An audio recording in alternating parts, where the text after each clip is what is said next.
Palavra da Verdade, com Hernandes Dias Lopes. Eu espero que o melhor daquilo que vocês viveram nesses 4 anos sejam medidas mínimas do que Deus vai fazer na vida de vocês e através de vocês daqui para frente. Abra sua Bíblia comigo, por favor. Primeiro livro de Samuel, capítulo 1. 1 Samuel, capítulo 1. Esse é um dos textos mais lindos e comoventes da Bíblia. É a história de uma mulher. De uma mulher de Deus. 1 Samuel, capítulo 1. Houve um homem de Ramataim-Zofim, da região montanhosa de Efraim, cujo nome era Eucana, filho de Jeroão, filho de Eliú, filho de Tou, filho de Zufi, efraimita. Tinha ele 2 mulheres, uma se chamava Ana e a outra Penina. Penina tinha filhos, Ana porém não os tinha. Este homem subia da sua cidade de ano em ano a adorar e a sacrificar ao Senhor dos Exércitos em Siló. Estavam ali os 2 filhos de Eli, Rofni e Finéias, como sacerdotes do Senhor. No dia em que Eucana oferecia o seu sacrifício, dava ele porções deste a Penina, sua mulher, e a todos os seus filhos e filhas. A Ana, porém, dava porção dupla, porque ele a amava, ainda mesmo que o Senhor a houvesse deixado estéril. A sua rival a provocava excessivamente para irritar, porquanto o Senhor lhe havia cerrado a madre. E assim o fazia ele de ano em ano. E todas as vezes que Ana subia à casa do Senhor, a outra irritava, pelo que chorava e não comia. Então Eucana, seu marido, lhe disse: Ana, por que choras? E por que não comes? E por que estás de coração triste? Não te sou eu melhor do que 10 filhos? Após terem comido e bebido em Siló, estando ali o sacerdote assentado numa cadeira junto ao pilar do templo do Senhor, levantou-se Ana com amargura de alma, orou ao Senhor e chorou abundantemente e fez um voto dizendo: Senhor dos exércitos, se benignamente atentares para a aflição da tua serva e de mim te lembrares, da tua serva te não esqueceres e lhe deres um filho varão, ao Senhor o darei por todos os dias da sua vida, e sobre a sua cabeça não passará navalha. Demorando-se ela no orar perante o Senhor, passou ele a observar-lhe o movimento dos lábios, porquanto Ana só no coração falava. Seus lábios se moviam, porém não se lhe ouvia voz nenhuma. Por isso ele a teve por embriagada e lhe disse: Até quando estarás tu embriagada? Aparta de ti esse vinho. Porém Ana respondeu: Não, Senhor meu, eu sou mulher atribulada de espírito, não bebi nem vinho nem bebida forte, porém venho derramando a minha alma perante o Senhor. Não tenhas, pois, a tua serva por filha de Belial, porque pelo excesso da minha ansiedade e da minha aflição é que tenho falado até agora. Então lhe respondeu Eli: Vai-te em paz, e o Deus de Israel te conceda a petição que lhe fizeste. E disse ela: Acha a tua serva mercê diante de ti. Assim a mulher se foi seu caminho e comeu, e o seu semblante já não era mais triste. Levantaram-se de madrugada e adoraram perante o Senhor, e voltaram e chegaram à sua casa a Ramá. Eucana coabitou com Ana sua mulher, e lembrando-se dela o Senhor, ela concebeu. E passado o devido tempo, teve um filho, a que chamou Samuel, pois dizia: Do Senhor o pedi. Verso 26. Disse Ana a Eli: Ah, meu Senhor, tão certo como vives, eu sou aquela mulher que aqui esteve contigo orando ao Senhor. Por este menino orava eu, e o Senhor me concedeu a petição que eu lhe fizera, pelo que também o trago como devolvido ao Senhor por todos os dias que viver, pois do Senhor o pedi. E eles adoraram ali o Senhor. Amém. Eu quero conversar um pouco com vocês nesta noite sobre o tema: não desista de seus sonhos. Era o ano de 1952, na Nova Zelândia, quando um grande esportista daquele país nutriu no seu coração um sonho inédito, audacioso, o sonho de escalar a montanha mais alta do planeta, o sonho de chegar no topo do Pico Everest, com mais de 8.800 metros de altitude.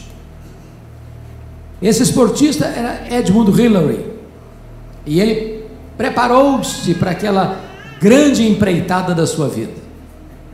Mas quando ele partiu para realizar o seu sonho, ele fracassou. Ele não conseguiu chegar. Meses depois, ele foi convidado para dar uma palestra em Londres, e ao chegar no local, percebeu que propositadamente haviam colocado uma grande gravura do Monte Everest na parede. Ao ver a gravura, ele abaixou a cabeça, dirigiu-se cabisbaixo à plataforma. Quando passaram-lhe a palavra, por um instante, ele esqueceu o seu auditório, voltou-se para a gravura e disse: Monte Everest, da primeira vez tu me derrotaste, tu não podes crescer mais, mas eu ainda estou crescendo, da próxima vez, eu te vencerei. 6 meses depois, Edmund Hillary era o primeiro homem na história da humanidade a chegar no topo do Pico Everest, e deixou para nós um legado: não desista de seus sonhos. Eu sei que vocês têm sonhos, todos nós os temos. Quem não sonha não vive. Quem desistiu de sonhar, desistiu de viver. Mas é provável que neste seleto auditório haja alguém que já perdeu os melhores sonhos da vida pelas estradas. Talvez haja alguém aqui que viu seus sonhos mais belos se transformando em pesadelos. Quem sabe haja até mesmo entre nós alguém que já desistiu de seus sonhos, alguém que já enterrou os seus sonhos e colocou no túmulo de seus sonhos uma lápide: aqui jaz os meus sonhos. Pois eu quero encorajar você nesta noite a trazer de volta esses sonhos e a colocá-los na presença de Deus.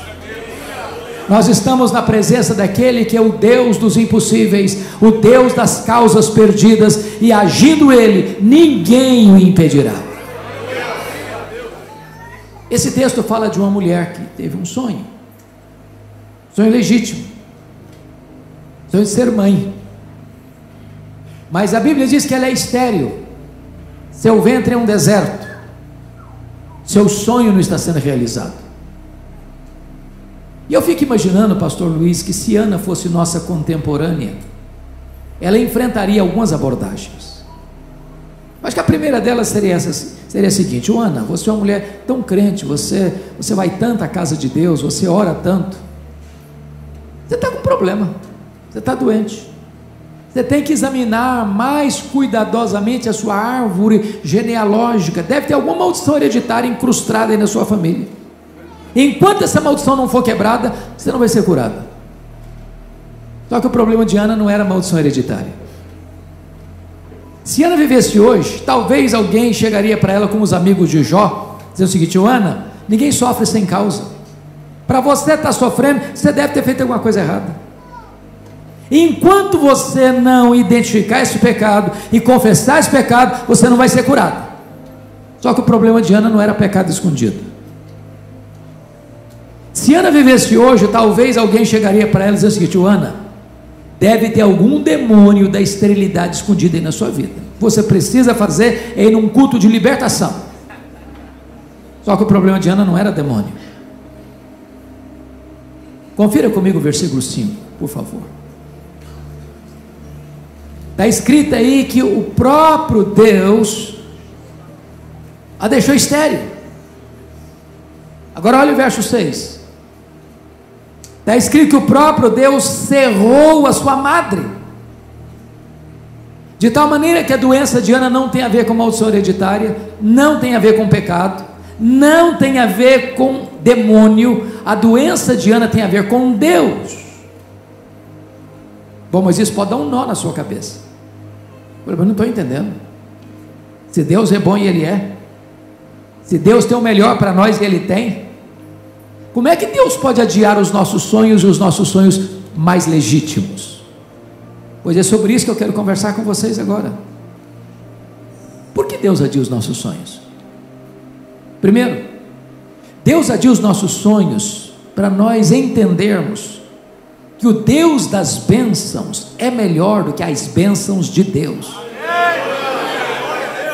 A maior necessidade sua não é da bênção de Deus, é do Deus da bênção. Você poderia ter todas as bênçãos de Deus, se você não tem Deus, você continua vazio. Irmãos, nós vivemos uma geração que pouco a pouco deslocou o eixo do Evangelho da centralidade da pessoa de Deus para a centralidade da pessoa do homem.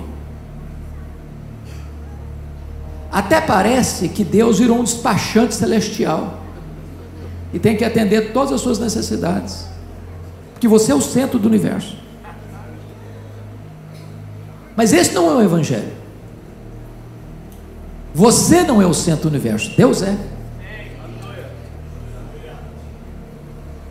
Então, quando nós colocamos a nós mesmos e os nossos desejos no centro do universo da nossa vida, Deus adia os nossos sonhos, para que Ele ocupe o primeiro lugar na nossa vida, para que Ele ocupe o topo da nossa agenda, para que Ele seja o centro maior da nossa vontade. Segundo lugar, por que Deus adia os nossos sonhos?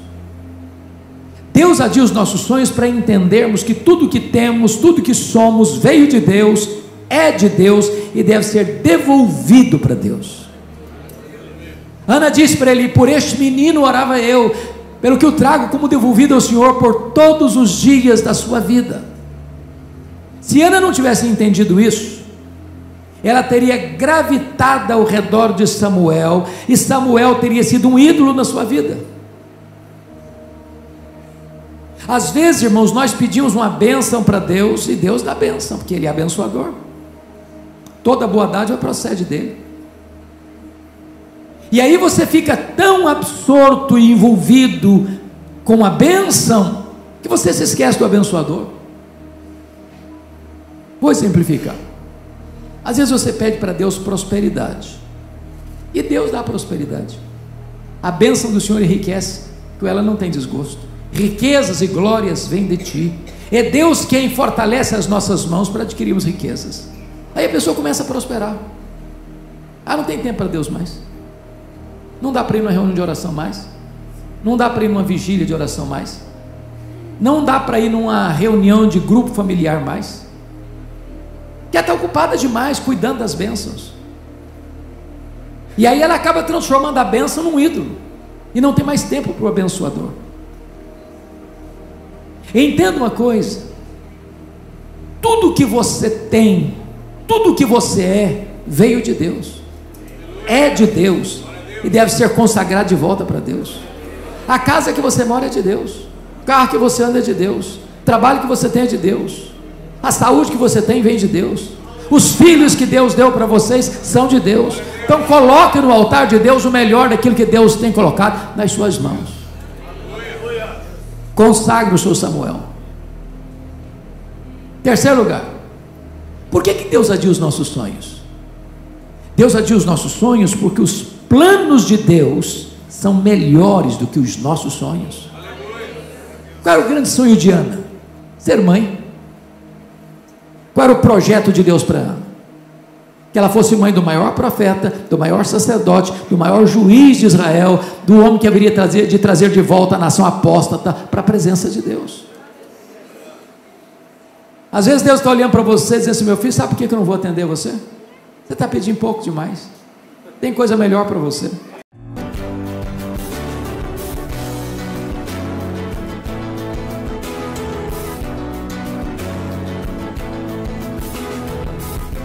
Palavra da Verdade, com Hernandes Dias Lopes.